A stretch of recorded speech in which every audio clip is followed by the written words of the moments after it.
A few years ago, the Central Bank of Kenya came up with an idea that would slow down corruption, which was slowly getting out of hand. Bank withdrawals and cheque-writing were capped at just below 1 million shillings. However, clever corrupt Kenyans came up with ways of beating the system, as always, and turned to mattress-banking.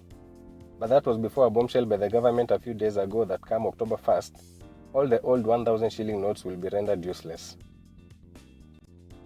And that's when the brown stuff hit the ceiling. Kenyans with millions stashed in their homes have been left shell-shocked, wondering how their heaps of money will find their way into the banking system without raising the alarm.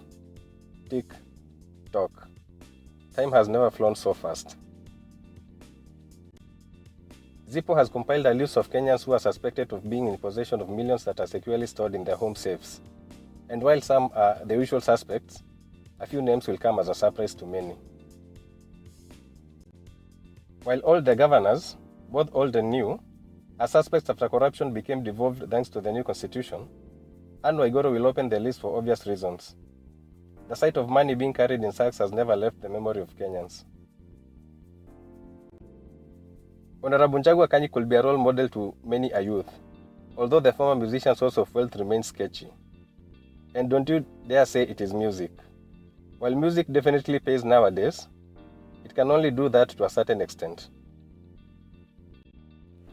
A Jaguar political nemesis, Steve Mbogo represents a crop of shady Kenyans who, after piling up questionable wealth, will go to any lengths to be in position of power which they use as protection. This entry should be edited to read Kenyatta family, which is bigger than President Uhuru Kenyatta's nephew, who also doubles up as his private secretary. From known scandals like the Mafia House, the Kenyattas are well-known entrepreneurs. Need I say more? Wetangula's hunger for quick wealth has hit the headlines more than once.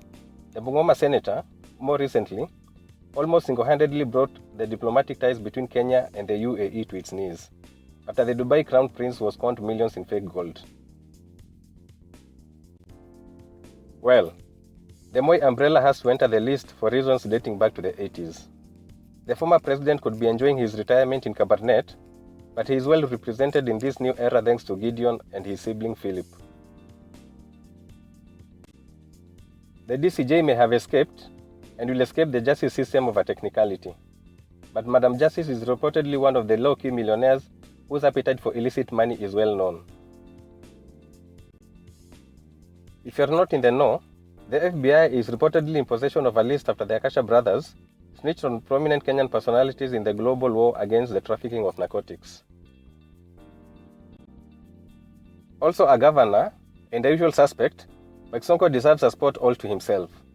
Since debuting into politics, Mr. Mbuvi has made it to all the lists including the aforementioned FBIs. His deep pockets, which are evidenced philanthropically, have always raised eyebrows.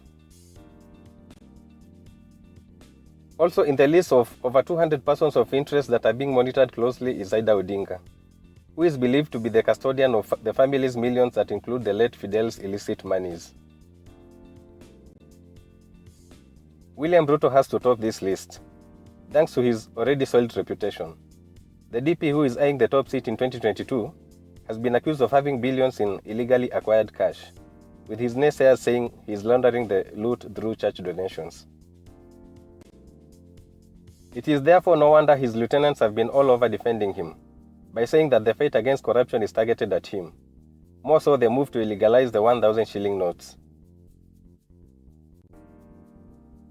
Well, whether the move to change the notes will cripple the corrupt individuals and ultimately end the runaway graft is something that Kenyans will have to decide along the way.